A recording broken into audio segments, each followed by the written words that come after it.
אז ככה, יש לנו כאן שתי פילוסופיות הודיות עתיקות, אבל שאלה אחת, שאלה ממש גדולה. מהי הדרך האמיתית להשתחרר מסבל? היום אנחנו הולכים לצלול עמוק לתוך אחד הוויכוחים הכי גדולים והכי מרתקים במחשבה ההודית, ונראה איך שתי תשובות שהן הפוכות לחלוטין אחת מהשנייה, מנסות בעצם להוביל אותנו לאותה המטרה.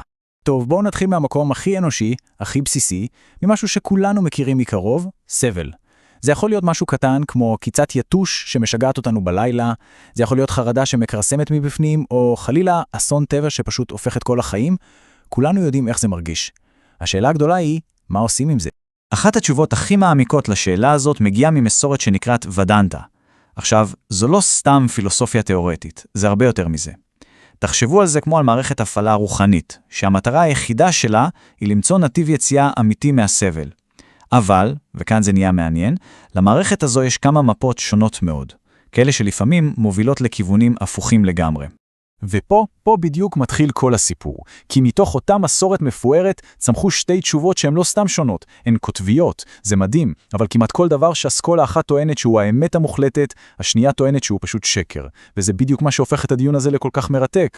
אז קנימה, בואו נכיר את שני המתמודדים בזירה. מצד אחד יש לנו את האדוויטה, פילוסופיית האישניות של ההוגה הגאון, שנקראצ'ריה, ובצד השני יש לנו את הדוויטה, פילוסופיית השניות של מדוואצ'ריה, שני הוגים מבריקים עם שתי תפיסות עולם שלא יכלו להיות רחוקות יותר זו מזו.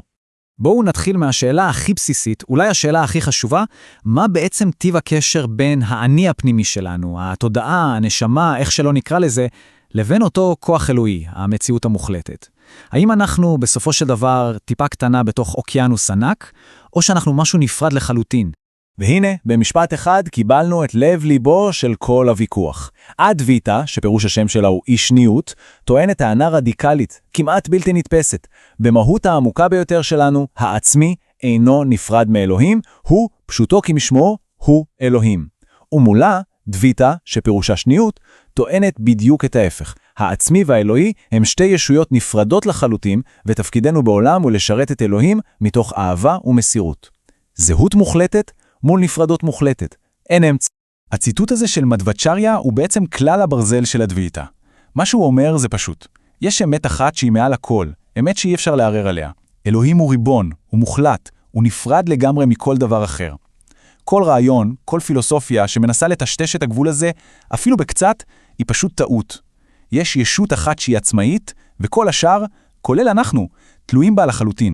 ובאדוויטה, לעומת זאת, התמונה הפוכה ב-180 מעלות. שם השחרור הוא לא מסע להגיע לאיזשהו מקום חדש, אלא פשוט להתעורר. להבין איפה אנחנו כבר נמצאים. האטמן, שזה העצמי האמיתי שלנו, הוא לא כמו ברחמן, המציאות המוחלטת, והוא גם לא חלק ממנו. הוא פשוט הוא ברחמן. לא דומה, זהה לחלוטין. תחשבו על גל באוקיינוס. הגל הוא לא משהו נפרד מהאוקיינוס, הוא פשוט האוקיינוס עצמו שנמצא בתנועה. וכדי שלא יהיה פה שום ספק, הדוויטה ממש מפרטת 5 סוגים של הבדלים שהם מוחלטים, נצחיים ותמיד יהיו קיימים. ההבדל בין אלוהים לנשמות, בין נשמה אחת לאחרת, בין נשמות לחומר. כל אלה, הם מדגישים, הם לא אשליה. זה המבנה האמיתי של הקוסמוס. כל הגיוון והשוני שאנחנו רואים בעולם הם לא באג במערכת, הם פיצ'ר, הם הוכחה לגדולתו של האל. אוקיי, אז השאלה הזאת על אחדות מול נפרדות מובילה אותנו באופן טבעי ישר לזירת הקרב הבא.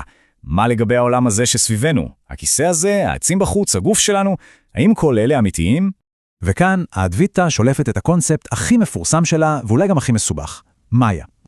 חשוב להבין, מאיה זה לא שהעולם הוא אשליה מוחלטת, כמו איזה פטה מורגנה.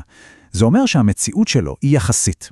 האנלוגיה הקלאסית היא לראות חבל על הרצפה בחדר חשוך ולחשוב שזה נחש. באותו רגע, הנחש הוא אמיתי לחלוטין עבור מי שרואה אותו. הוא מייצר פחד אמיתי, דפיקות לב אמיתיות. אבל ברגע שמדליקים את האור, מבינים שזו הייתה פשוט טעות בזיהוי. כך אומרת האדוויטה הוא העולם כולו. אז הנה השורה התחתונה של כל זה. עבור האדוויטה העולם הוא כמו חלום. הוא מרגיש הכי אמיתי שיש כל עוד אנחנו בתוכו, אבל ברגע שאנחנו מתעוררים להכרת הברמן, אנחנו מבינים שהוא היה תלוי לחלוטין בתודעה שלנו. עבור הדוויטה לעומת זאת, העולם הוא ממש לא חלום, הוא מציאות מוצקה קונקרטית. זו זירת האימונים שאלוהים ברא בשבילנו, המקום שבו אנחנו יכולים לצמוח, ללמוד ולהתקרב אליו. כדי להסביר את הרעיון המורכב הזה של אמיתי, אבל לא לגמרי אמיתי, שנקרצ'ריה מציע לחשוב על שתי רמות של אמת. יש את האמת של היום-יום, האמת האמפירית. ברמה הזו ברור שכוח המשיכה קיים והשולחן הזה מוצק. הכל עובד לפי חוקים קבועים. אבל הוא אומר, ישנה גם אמת גבוהה יותר, האמת המוחלטת. ומנקודת המבט הזו, כל העולם היומיומי הוא רק הופעה זמנית על רקע המציאות האמיתית היחידה שהיא ברהמה. אם כך, לאור ההבדלים העצומים האלה בתפיסת המציאות והעצמי, זה בכלל לא מפתיע שהדרכים שהם מציעים כדי להגיע לשחרור או מוקשה הן שונות לחלוטין. אז בואו נבחן את הסיבוב השלישי והאחרון בדיבייט הזה, החלק המעשי. באדווייתא, כל הבעיה היא בעצם אפיסטמולוגית, בעיה של ידע, או ליתר דיוק של בורות. אנחנו סובלים כי אנחנו פשוט לא יודעים מי אנחנו באמת. ולכן הפתרון הוא ג'אנה, ידע ישיר, חווייתי, שקורע את מסך הבורות. באדווייתא, הבעיה היא של ריחוק, של נפרדות, ולכן הפתרון הוא יצירת קשר. הדרך היא בקטי, דבקות, אהבה ומסירות לאלוהים, שבאמצעותה זוכים לחסדו. וזה ממש חשוב להדגיש, בהקטי, בגישה של אדוויתא, היא לא אמונה עיוורת או סתם התפרצות רגשית. זוהי אהבה שיש לה בסיס מוצק. היא נובעת מההבנה עמוקה של גדולת האל. במילים אחרות, זה קשר שבו הלב והשכל עובדים יחד, בהרמוניה. ונחזור רגע לאדוויתא. כאן המטרה היא לא להשיג משהו חדש שאין לנו, אלא להסיר משהו שגוי. את ההזדהות המוטעת שלנו עם הגוף, עם המחשבות, עם הרגשות. האמת, כלומר הזהות עם ברמן, היא כבר עובדה קיימת. היא לא צריכה להיבנות, היא רק צריכה להיחשף. השחרור הוא לא אירוע שיקרה בעתיד, הוא הכרה במציאות של הרגע הזה. אז אחרי כל הוויכוחים האלה אפשר לשאול, רגע, יש בכלל משהו שהם מסכימים עליו? והתשובה, אולי באופן מפתיע, היא כן. שתי האסכולות מסכימות שלפני שבכלל בוחרים נתיב כזה או אחר, צריך להכין את עצמנו למסע. צריך להיות אדם מסוג מסוים. המונח לאדם כזה הוא סדקה. זה אדם שמחליט באופן פעיל, מודע וממושמע, ללכת בדרך רוחנית. המטרה שלו היא לגלות את טבעו האמיתי, ובסופו של דבר לשים קץ לסבל. אז מה בעצם הופך אדם למחפש אמיתי, לסדקה? שנקרצ'ריה מציע 4 כישורים שהם חיוניים. קודם כל, ויירקה, היכולת הבסיסית להבחין בין מה שקבוע ונצחי, לבין מה שחולף ומשתנה. שנית, וזה נובע ישירות מהראשון, ויירגיה, היכולת לשחרר את ההצמדות להנאות זמניות. שלישית, לפתח משמעת פנימית, שליטה על המחשבות והחושים. ומעל כל אלה, התכונה הרביעית, ואולי החשובה ביותר, מומוקש תווה. תשוקה אמיתית בוערת כמעט יוקדת להגיע לשחרור.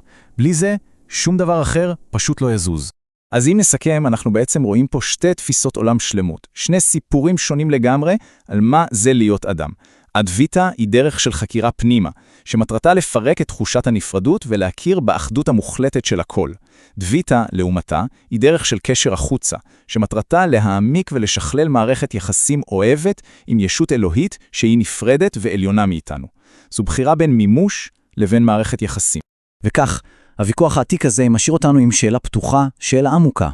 האם האמת האולטימטיבית היא אחדות מוחלטת שצריך פשוט לגלות אותה? או שמה היא מערכת יחסים אוהבת שצריך לטפח כל החיים? האם בסופו של דבר אנחנו לבד, במובן הנשגב ביותר של המילה, או שאנחנו אף פעם לא לבד? זו שאלה שמעדדת הרבה אחרי שהפילוסופיה נגמרת. תודה רבה על ההקשבה.